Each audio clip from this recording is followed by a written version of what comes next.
الحمد لله نحمده ونستعينه ونستغفره ونؤمن به ونتوكل عليه ونعوذ بالله من شرور أنفسنا ومن سيئات أعمالنا من يهده الله فلا مضل له ومن يضلله فلا هادي له ونشهد أن لا إله إلا الله وحده لا شريك له ونشهد أن سيدنا مولانا محمدا عبده ورسوله أما بعد فأعوذ بالله من الشيطان الرجيم بسم الله الرحمن الرحيم أقيموا الصلاة وآتوا الزكاة صدق الله العظيم وصدق رسوله النبي الأمين المتين الكريم ونحن على ذلك لمن الشاهدين والشاكرين والحمد لله رب العالمين۔ ابھی اس شعبان المعظم کا مہینہ صحابہ اکرام کے اعمال سے اور ان کے معمولات سے پتہ چلتا ہے کہ رجب سے اور چل کے شعبان سے یہ رمضان کی تیاری شروع کر، یہاں تک کہ یعنی بعض مرتبہ خود حضور صلی اللہ علیہ وسلم صحابہ اکرام بھی روزہ رکھتے تھے، شعبان میں پریکٹس کرتے تھے۔ حضرت عائشہ رضی اللہ تعالیٰ عنہ فرماتی ہے ایسا محسوس ہوتا تھا آپ اتنی کثرت سے روزہ رکھیں گے ایسا لگتا تھا کہ پورا مہینہ ہی روزہ رکھیں۔ اسی طریقے سے صحابہ اکرام بھی اپنے دیگر کام کاج یعنی پہلے اس کا تیاری جو بھی دیگر اعتبار سے جو امور ہے، گھر کی جو ضروریات ہے، یہاں تک کہ لکھا ہے کہ زکوٰۃ اور صدقات وغیرہ سے بھی فارغ ہو جاتے تھے کہ کسی قسم کا یعنی دماغ پر کوئی الجھن نہ، رمضان کی تیاری کے لیے اور اس کی عبادت کے لیے پورے طریقے سے فارغ ہو جاتے۔ کثرت سے اعتکاف کا بھی معمول رہا، 20 روز کا اعتکاف فرماتے تھے بعض، اور بعض صحابہ سے پورا مہینہ ہی اعتکاف فرماتے، یعنی گوشہ نشی ہو جاتے تھے عبادت کرنے کے۔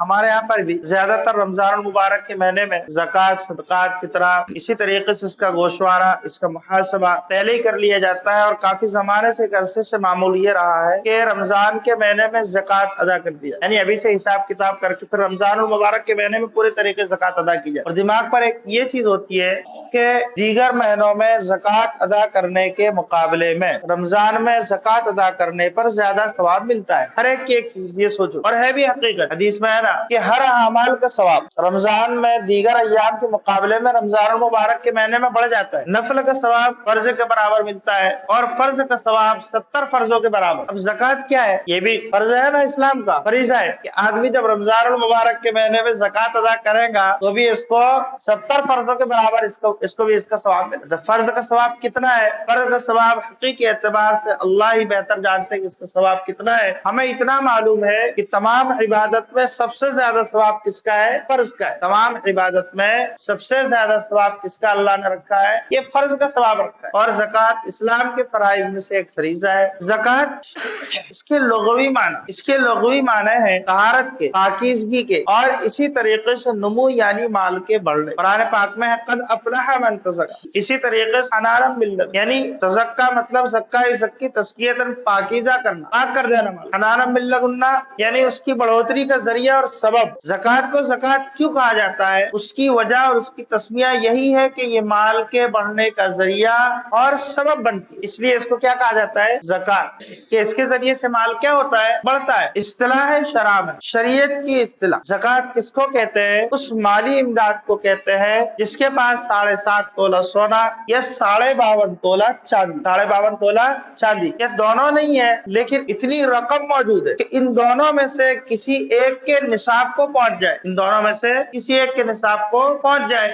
سونا ہے 90-95 روپے تولہ ہے، اس اعتبار سے دیکھا جائے تو 4 لاکھ کے بھی اوپر جائے، 4 لاکھ کے اوپر اگر سونے کا نصاب ملا ہے۔ چاندی کا نصاب 50-60 ہزار 70 ہزار کے، آدھا کلو سے تھوڑی زیادہ چاندی 52.5 تولہ ہوتی ہے۔ تو دونوں میں کس پر جلدی زکوٰۃ فرض ہوتی ہے؟ چاندی پر، یعنی کچھ سونا ہو کچھ چاندی ہو۔ اب دونوں یعنی اتنا نہیں ہے کہ سونے کو پہنچ جائے، یا چاندی بھی اتنی نہیں ہے کہ پورا 52.5 تولہ ہو جائے، تو دونوں ملا کر اگر چاندی کے بھی نصاب کو پہنچتی ہے تو تب بھی زکوٰۃ کیا ہو جاتی ہے؟ یا پھر کچھ سونا ہے 5-10 ہزار کا، کچھ چاندی ہے اور پھر کچھ پیسے، تینوں کو ملا کر اگر چاندی کے نصاب کو اگر پہنچ جائے تب بھی زکوٰۃ کیا ہوتی ہے؟ فرض ہو جاتی ہے۔ ہر چیز کے ایک شرائط ہوتے ہیں، جیسے نماز کی ادائیگی کی شرائط، زکوٰۃ کی ادائیگی کے شرائط یہ ہے کہ حولان حول، یعنی اس پر پورا سال گزر جائے، اس پر پورا سال کیا ہو جائے؟ گزر جائے۔ زکوٰۃ صرف اللہ تبارک و تعالیٰ نے امت محمدیہ پر نہیں بلکہ اس سے پہلے جتنی بھی امتیں ہیں سب پر زکوٰۃ فرض، سب پر زکوٰۃ کیا تھی؟ فرض تھی۔ اقیموا الصلاۃ وآتوا الزکاۃ، یعنی بنی اسرائیل پر، یعنی ان پر بھی نماز قائم کرتے رہنا اور زکوٰۃ ادا کرتے رہنا۔ حضرت اسماعیل علیہ السلام کا تذکرہ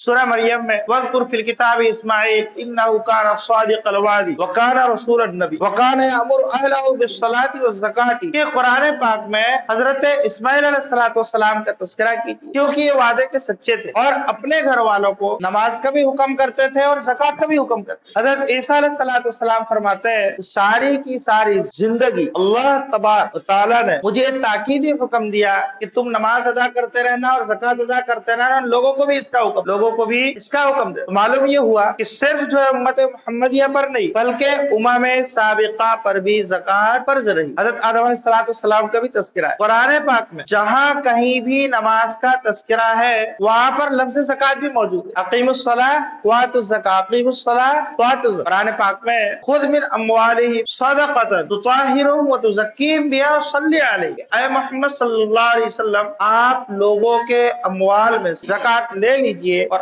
آپ ان کے حق میں دعا کیجیے۔ دوسری جگہ ہے فإن تابوا اقاموا الصلاۃ وآتوا الزکاۃ فخلوا سبیلہم، اگر نماز ادا کرنے لگ جائے اور زکات دینے لگ جائے اب ان کا راستہ چھوڑ دو، یعنی وہ عمل اب شروع کر دیے انہوں نے، اسلام پر قائم ہو چکے ہو اگر یہ دو چیز عمل کرنے لگ گئے۔ اسی طریقے سے زکات کے مصارف مستحقین زکات، یہ کس کا حق ہے؟ یہ فقراء کا حق۔ انما الصدقات للفقراء والمساکین والعاملین علیہا والمؤلفۃ قلوبہم وفی الرقاب والغارمین وفی سبیل اللہ وابن السبیل فریضۃ من اللہ، یہ جو حق ہے یہ فقراء کا حق ہے، مسکین کا حق ہے اور زکات پر کام کرنے والوں کا۔ اسی طریقے سے جن کا دل رکھنا منظور ہے ان کا حق ہے۔ اسی طریقے سے جہاد فی سبیل اللہ میں اس کو صرف کیا جاتا ہے۔ فقراء کون؟ جیسے نماز ادا کرنا ضروری ہے نا، تو نماز کا موٹے موٹے مسائل جاننا یہ بھی ضروری ہے۔ جیسے زکات ادا کرنا ضروری ہے تو زکات کے مستحقین کو تلاش کر کے اس تک پہنچانا یہ بھی ضروری، یہ بھی کیا ہے؟ ضروری۔ ان کے مصارف کا تذکرہ موجود ہے۔ فقراء بولتے ہیں جس کے پاس صرف ایک دن کا گزارا ہو، اس کو کیا بولیں گے؟ فقراء۔ اور مساکین بولتے ہیں جس کے پاس 3 دن کا گزارا ہو، جس کے پاس کتنے دن کا گزارا ہو؟ 3 دن کا۔ والعاملین، یعنی اب ایک زکات کا ایک نظام ہے، سسٹم ہے، یعنی زکات وصول کرنے کے لیے ایک شخص کو مقرر کیا گیا ہے تو اس میں سے اس کی پیمنٹ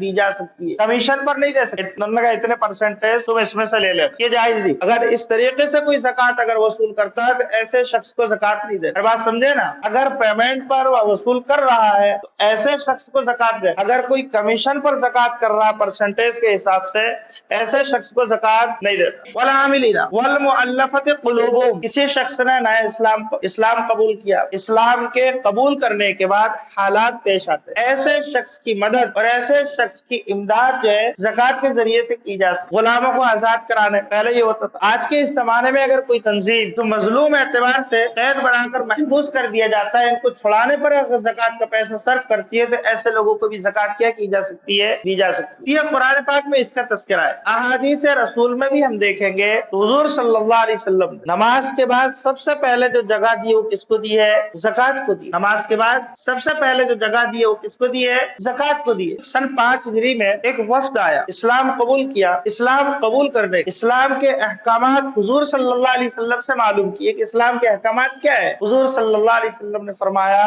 کہ اللہ کے تعلق سے اس طریقے پر عقیدہ رکھنا اور یقین، پھر اس کے بعد نماز ادا کرنا پنجگاہ اس کے، اور اپنے مال میں سے زکات ادا کر۔ سن 9 ہجری میں حضرت معاذ رضی اللہ تعالیٰ عنہ کو یمن کا گورنر بنا کر بھیجا۔ کہاں کا گورنر بنا کر بھیجا؟ یمن کا۔ آپ نے بھی یہی ترتیب بتلائی، اسلام کی یہی ترتیب۔ اسی طریقے سے اپنے الفاظ میں حضور صلی اللہ علیہ وسلم نے فرمایا ادو زکات اموالکم، کہ تم اپنے اموال میں سے زکات ادا کرو، اپنے اموال میں سے کیا ادا کرو؟ زکات ادا کرو۔ ہم صحابہ کرام کی زندگی دیکھیں نا، اس کی صحابہ کرام اور خاص کر کے خاندان رسول کی زندگی، اس کی زندگی یہ سخاوت پر فخر کیا کرتے۔ کس پر فخر کیا کرتے؟ حضرت حسن رضی اللہ تعالیٰ ایک باغ پر گئے، ایک غلام تھا، کیا تھا؟ ایک غلام تھا جو اس باغ کی خدمت کیا کرتا تھا۔ کیا کیا کرتا تھا؟ خدمت کیا کرتا تھا۔ تو وہ جو ہے ایک لقمہ خود کھا رہا تھا اور ایک لقمہ کتے کو دے رہا ہے۔ ایک لقمہ خود کھا رہا ہے اور ایک لقمہ کس کو دے رہا ہے؟ کتے کو دے رہا ہے۔ حضرت حسن رضی اللہ تعالیٰ عنہ نے پوچھا کہ تم یہ کیا کر رہے؟ کہا کہ میں یہ کھانا کھا رہا ہوں نا، یہ مجھے دیکھا نہیں جا رہا ہے کہ میں اس کو یعنی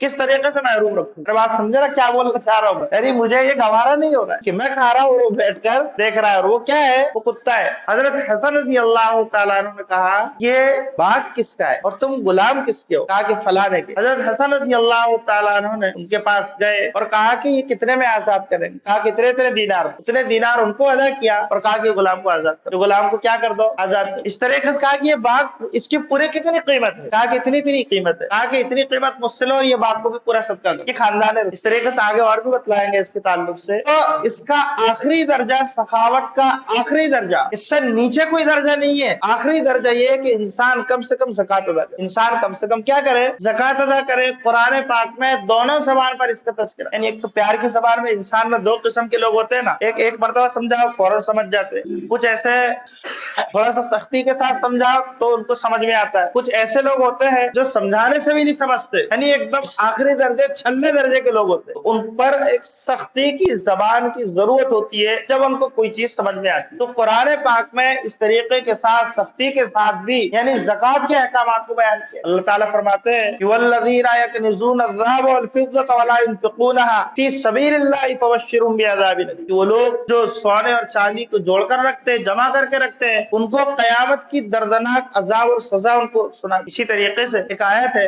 آگے کی کہ اگر حقیقی اعتبار سے انسان اس کے ترجمے پر غور کر لے، خوض کر لے اور اس کو تفسیر میں اگر انسان پڑھ لے، ایک جسم لرزہ ور اندام ہو جائے، یعنی کپ کپی اگر تاری ہو جائے اگر اس پر انسان حقیقی اعتبار سے غور و خوض کرے، اور اگر اس پر معمول بھی ہو جائے تو کبھی بھی اپنی زندگی میں یعنی ایک درہم رکھ کر بھی سونا انسان پسند نہیں کرتا۔ حضرت عمر فاروق، ابوبکر صدیق، عمر بن عبدالعزیز رضی اللہ تعالیٰ عنہ کبھی بھی اپنے پاس جو ہے یعنی کسی قسم کا دینار درہم رکھنا بھی پسند نہیں کرتا۔ قرآن پاک میں ہے کہ یوم یحمى علیہا فی نار جہنم، جس دن جہنم کی آگ میں اس خزانے کو، اس مال کو یعنی تپایا جائے گا، اور تپا کر اس کے ذریعے سے انسان کی پیشانی کو داغا جائے گا۔ کس کو داغا جائے گا؟ پیشانی کو داغا جائے گا، اور اس کی کروٹ کو داغا جائے گا، اور اس کی پیٹھ کو داغا جائے گا، اور یہ کہا جائے گا کہ یہ وہ تمہارا مال ہے، یہ وہ تمہارا خزانہ ہے جس کو تم جمع کر کے رکھتے تھے، اور تم جو ہے یعنی اللہ کے راستے میں یعنی جو فقراء محتاج مسکین ہے اس پر تم خرچ نہیں کر۔ زکات کا ایک نظام، ایک مکمل نظام ہے، اور مکمل نظام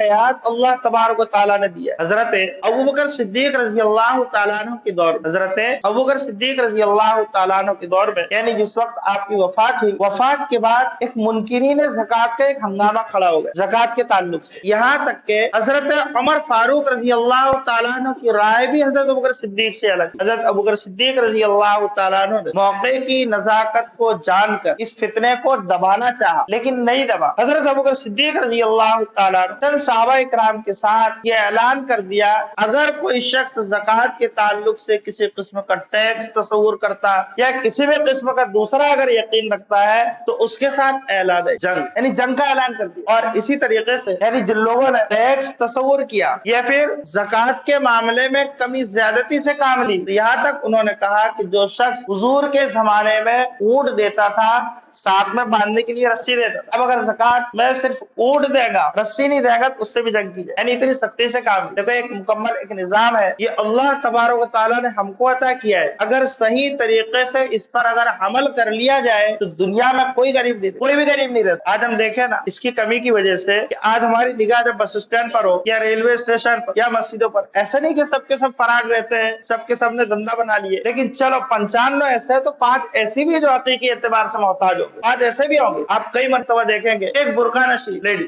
اگر تحقیق کیا جائے، جائزہ اٹھایا جائے تو بعض مرتبہ ایسے گھر آنے کی بھی ہوتی ہے کہ کبھی بھی وہ اپنے گھر پر گیٹ پر آنا پسند نہیں کرتے، لیکن حالات کی مجبوری کی وجہ سے آج دوسروں کے سامنے ہاتھ پھیلانے پر مجبور ہوتے ہیں۔ ہوتا ہے کہ نہیں ہوتا ایسا؟ یعنی ہر ایک سے نہیں ہوتے۔ اسی طریقے سے یعنی بہت سے ایسے یتیم بچے ہوتے جو تعلیمی اعتبار سے، دماغ کے اعتبار سے، قلب ذہن کے اعتبار سے بہت آگے بڑھ سکتے، لیکن مالی اعتبار سے اور اس کی ذرائع اسباب نہیں ہونے کی وجہ سے وہ آگے نہیں بڑھ سکتے، وہ آگے نہیں بڑھ سکتے۔ اللہ تبارک و تعالیٰ فرماتے ہیں وَأَنْتُمُ الْأَعْلَوْنَ إِن كُنتُم مُؤْمِنِينَ، اگر تم سر بلند رہنا چاہتے ہو کامل اور مکمل اسلام پر تم کو عمل کرنا، کامل اور مکمل طریقے پر۔ اللہ نے ہر چیز کا ایک نظام اور ایک سسٹم ہم کو دیا ہے، اور یہ بنا بنایا نظام ہے۔ اگر ہم محاسبہ کریں کتنے مسلمان ہوں گے؟ 40 لاکھ، یعنی 40 کروڑ 20 کروڑ اتنے مسلمان تو ہوں گے۔ اب اس میں سے چلو 10 کروڑ مسلمان ایسے ہوں گے جن پر زکات کیا ہوتی ہے؟ فرض ہوتی ہے، کئی تو اس میں ایسے بھی ہوں گے جن پر یعنی 10,000 20,000 لاکھوں روپے بھی ہوتی ہوں۔ اب اس میں سے کئی ایسے بھی ہوں گے جن پر اتنی نہیں ہوتی ہے۔ اب اس کو بھی ہٹا، صرف 5 کروڑ مسلمان اگر 100 روپے دیں گے، کتنے روپے؟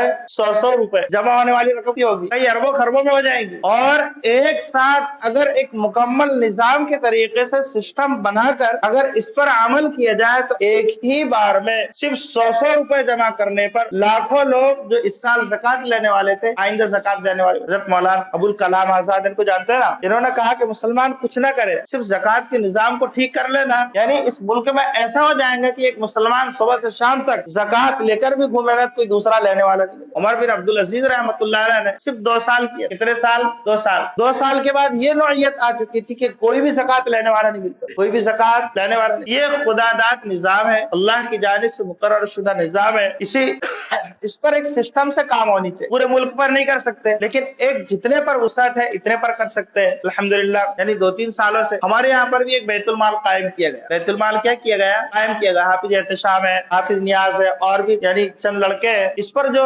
زکات کا فنڈ جو جمع ہوا تھا، محلے سے جس کی بھی خبر آئی تھی اس کے گھر تک اس پیسے کو کیا کیا گیا؟ ان کو پہنچایا گیا، اور اس کا ریکارڈ بھی رجسٹر میں موجود ہے، اور اس کا حساب کتاب جو سلیم انصاری ماسٹر صاحب ہے ان کے پاس ہے۔ اس کا حساب کتاب کن کے پاس ہے؟ سلیم انصاری ماسٹر صاحب ہے۔ یعنی جتنا بھی آیا تھا اور جتنا گیا ہے وہ پورا رجسٹر کے اندر کیا ہے؟ لکھا ہوا ہے۔ انشاءاللہ اس سال بھی جو ہے یعنی جو خوشی سے دے دے اس کو جمع کیا جائے گا۔ جو حضرات بھی جمع کرنا چاہیں حافظ احتشام کے پاس جمع کر سکتے، یا حافظ نیاز کے پاس جمع کر سکتے، یا پھر توقیر ہے اور بھی اس طریقے سے لڑکے ان کے پاس کیا کر سکتے؟ جمع کر سکتے۔ دوسرا اعلان یہ ہے کہ الحمدللہ مسجد کا تعمیری کام بھی چالو ہے۔ تعمیری کام میں زیادہ سے زیادہ ہم بھی اس پر جو ہے حصہ لیں تاکہ کام جلد از جلد جو ہے پورا ہو جائے۔ تو دونوں چیزوں پر ہم دھیان دیں۔ اللہ تعالیٰ آپ سب کو عمل کی توفیق عطا فرمائے۔